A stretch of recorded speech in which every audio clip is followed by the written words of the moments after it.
Welcome to my channel. मैं मोहम्मद मुदस्सिर आलम आप सबका स्वागत करता हूँ, इस्तकबाल करता हूँ, खैर मकदम करता हूँ। एडमिशन मिल चुका है आपको central university of south Bihar में। आप कंफर्म एडमिशन लिस्ट में है। अब अगला जो 2-3 स्टेप है, एक स्टेप बहुत ही इंपॉर्टेंट स्टेप है कि हॉस्टल कैसे मिलेगा। लगातार सवाल आपके आ रहे हैं, हॉस्टल मिलेगा कि नहीं मिलेगा, मेरे मार्क्स इतने हैं, क्या चांसेस हैं। और मैं लगातार बता रहा हूँ कि क्या क्या हॉस्टल की प्रोसेस कैसे होता है। आपने अगर यूजी या यूजी पीजी में आपको कंफर्म एडमिशन मिला है, क्या चांसेस हैं, उस पर बात होगी इस वीडियो पर। इसलिए वीडियो को आखिर तक देखें, इसे लाइक कर दें, दूसरों से शेयर करें। चैनल पर नए हैं तो इसे सब्सक्राइब करें और ज्वाइन कर आप इस चैनल के मेंबर बन सकते हैं, एक्सक्लूसिव जानकारी हासिल कर सकते हैं। तो आते हैं, बात करते हैं कि हॉस्टल कैसे मिलेगा। Central university of south Bihar ने इस बार 23 यानी 23 यूजी और यूजी पीजी प्रोग्राम का एडमिशन दिया है, जिसमें से 17 यूजी पीजी प्रोग्राम्स हैं। तो काफ़ी लंबी लिस्ट है प्रोग्राम्स की। आपको पता भी है कि कौन सी कोर्स में आपका एडमिशन हुआ है। एक से ज़्यादा कोर्स में एडमिशन हुआ है तो किसी एक कोर्स को आप डिलीट कर दीजिए, मतलब उससे एडमिशन विड्रॉ कर लीजिए, ताकि एक एडमिशन आपका कंटिन्यू रहे। अब आते हैं बात कि हॉस्टल कैसे मिलता है। Central university of south Bihar ने कुछ क्राइटेरियाज रखे हैं हॉस्टल अलॉटमेंट के लिए। सबसे पहला क्राइटेरिया है कि आप गया शहर, टेकारी, पंचानपुर आपका घर नहीं होना चाहिए। क्लियर है?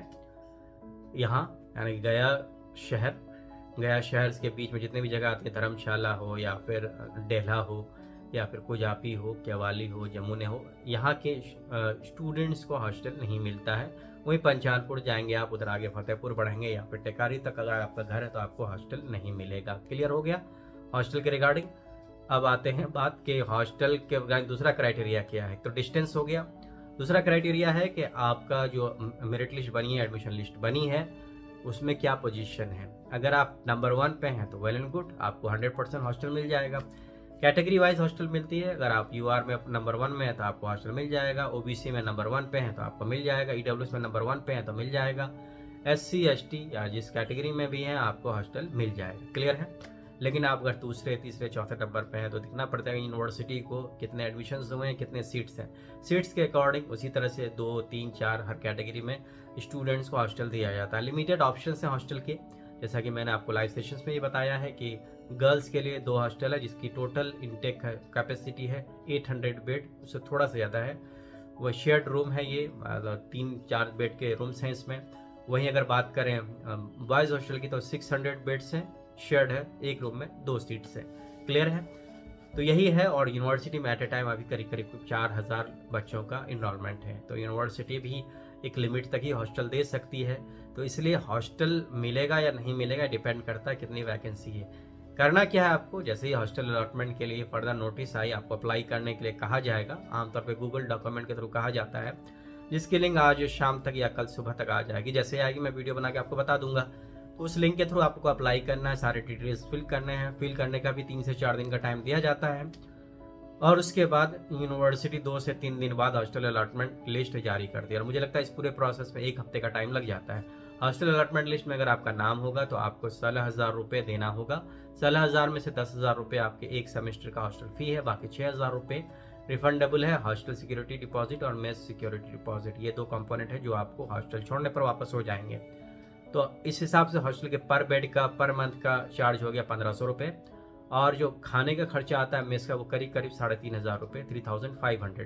तो अगर आप यूनिवर्सिटी का हॉस्टल में रहेंगे तो आपका रहने और खाने का जो लॉजिंग प्लस फूडिंग का खर्चा करीब 5,000 से 5,500 रुपये पर मंथ का हो जाएगा। क्लियर है?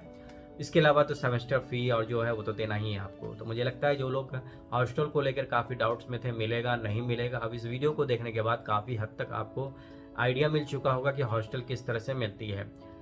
इसके अलावा अगर आप चाहें, अगर हॉस्टल नहीं मिलता है तो मैं आपको बता देता हूं कि यूनिवर्सिटी के गेट से बाहर ही बहुत सारे ऑप्शंस हैं, हॉस्टल्स हैं, प्राइवेट हॉस्टल्स हैं, पीजीज हैं। वहाँ पे आप शेयर्ड बेसिस पे अपने दोस्तों के साथ रह सकते हैं और वहाँ से कन्वीनियंटली यूनिवर्सिटी आना जाना कर सकते हैं। आप चाहें तो यूनिवर्सिटी के कैफेटेरिया या यूनिवर्सिटी के मेस में कूपन कटवा कर पर टाइम खाना खा सकते हैं। ये फैसिलिटी दी जाती है, ये फैसिलिटी अवेलेबल है। क्लियर है? तो हॉस्टल के रिगार्डिंग जो भी डाउट्स होंगे आप क्लियर हो चुके हैं। कैसे हॉस्टल अलॉटमेंट होगा, हॉस्टल नहीं मिलेगा तो क्या करना है। देखिए, हॉस्टल एक बहुत बड़ा इशू है और नहीं भी है। अगर आप पढ़ना चाहते हैं अच्छी यूनिवर्सिटी में तो central university of south Bihar एक बहुत अच्छा ऑप्शन है आपके लिए। तो आप पहले फोकस कीजिए कि आपको एडमिशन मिल गया, आप पढ़ाई करें। और हॉस्टल तो खैर धीरे धीरे हो ही जाएगा, इसलिए इसको इशू बनाकर आप एडमिशन बिल्कुल विड्रॉ मत करिए। इस वीडियो में इतना ही। मेरे वीडियोज़ को देखते रहिए। बहुत बहुत शुक्रिया। बेस्ट विशेष।